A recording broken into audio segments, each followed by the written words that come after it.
श्री कृष्ण के 16,108 रानियों की असली सच्चाई आइए जानते हैं। जय श्री कृष्ण। भगवान श्री कृष्ण की लीला अपरंपार है। उनकी लीलाओं का अंत नहीं है। अनंत काल से भगवान श्री कृष्ण अपनी लीलाओं के जरिए सृष्टि का संचालन कर रहे हैं। ऐसा भी कहा जाता है कि ज्ञानगंज में भगवान श्री राम और कृष्ण आज भी मानव रूप में उपस्थित है। धार्मिक ग्रंथों में भगवान की लीलाओं का वर्णन विस्तार रूप से है। इसमें एक लीला नरकासुर वध का है। असुर नरकासुर के चलते भगवान श्री कृष्ण को 16,000 रानियों संग विवाह करना पड़ा था। इसके लिए आज भी धार्मिक प्रसंगों में भगवान श्री कृष्ण की 16,108 पत्नियों की कथा सुनाई जाती है।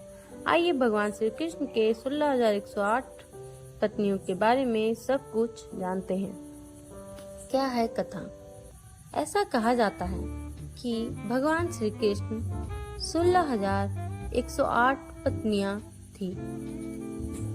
जी हाँ, यह बहुत ही प्रचलित मान्यता है, मगर इतनी सारी पत्नियां कैसे?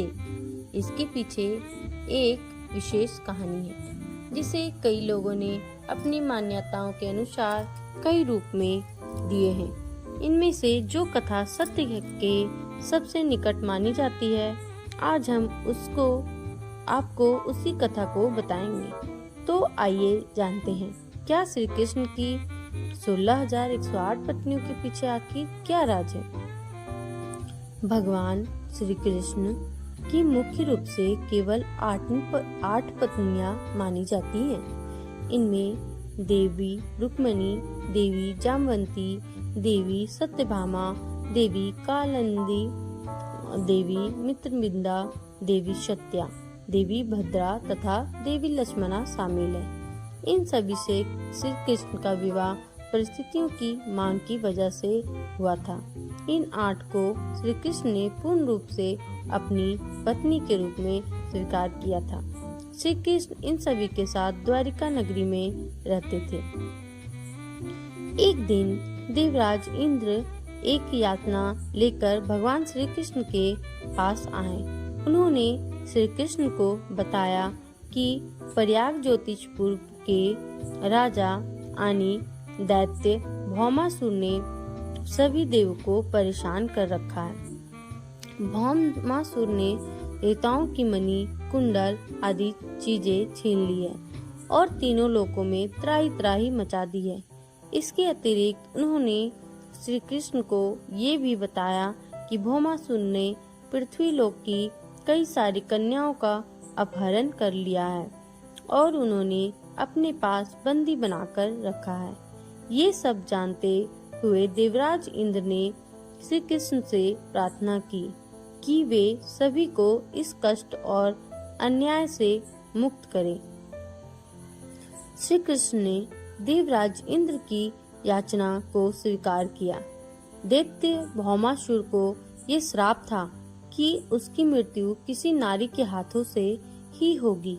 इसलिए भगवान श्री कृष्ण अपनी पत्नी देवी सत्यभामा के साथ प्रयाग ज्योतिषपुर की ओर प्रस्थान कर गए। वहां पहुंचते ही सर्वप्रथम श्री कृष्ण और देवी सत्यभामा ने मिलकर मूर दैत्य तथा उनके 6 पुत्रों का वध किया। ये सुनकर भौमासुर अत्यंत क्रोधित हुआ और अपनी सेना लेकर युद्ध के लिए आ गया। देवी सत्यभामा श्री कृष्ण के साथ उनकी सारथी के रूप में गई थी और अंत में उनके हाथों ही भौमासुर का विनाश हुआ। दैत्य भौमासुर के वध के पश्चात श्री कृष्ण ने उनके पुत्र भगदत्त को प्रयाग ज्योतिषपुर का राजा घोषित कर दिया। भौमासुर ने अपनी बंदीगिरी में कुल 16,100 कन्याओं को बंदी बनाकर रखा हुआ था। उनके वध के बाद भी श्री कृष्ण ने इन सभी को आजाद कर दिया, अपितु एक बड़ी समस्या इन सभी के समक्ष आ खड़ी हुई। ये सब इतने समय तक भौमासुर द्वारा बंदी बनाकर रखी गई थी और प्रताड़ित की गई थी। इस कारण इन्हें कोई भी अपनाने को तैयार नहीं था। ये देखकर श्री कृष्ण ने इन सभी को आश्रय दिया और सभी को अपने साथ द्वारिका लेकर चले गए। वहाँ ये सभी कन्याएं खुशी से अपना जीवन व्यतीत करने लगी। यह द्वारिका में श्री कृष्ण के महल में न रहकर नगर में आम प्रजा की भांति रहती थी। श्री कृष्ण के अलावा अब इनका अपना कोई नहीं था, इसलिए इन सभी ने में श्री कृष्ण को ही अपने पति मन में अपना पति मान लिया था। सनातन धार्मिक शास्त्रों के अनुसार भगवान श्री कृष्ण की 8 पत्नियां थी। इनके नाम कर्मशा, रुक्मणी, जामवंती, सत्यभामा, कालिंदी, मित्रविंदा, सत्या, भद्रा और लक्ष्मणा था। इसके अलावा उन्होंने 16,000 कन्याओं के संग विवाह किया था। हालांकि उन्होंने 16,000 संग केवल विवाह किया था, किंतु अर्धांगिनी रूप में स्वीकार नहीं किया था। वही 16,000 कन्याओं ने भगवान श्री कृष्ण को पति रूप में स्वीकार किया। इसके बावजूद वे सभी द्वारका में भगवान की भक्ति कर जीवन यापन करती थी। बोलिए जय श्री कृष्णा।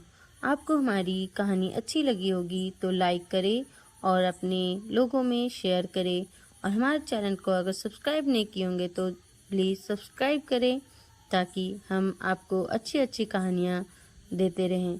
तो मिलते हैं अगली वीडियो में। धन्यवाद।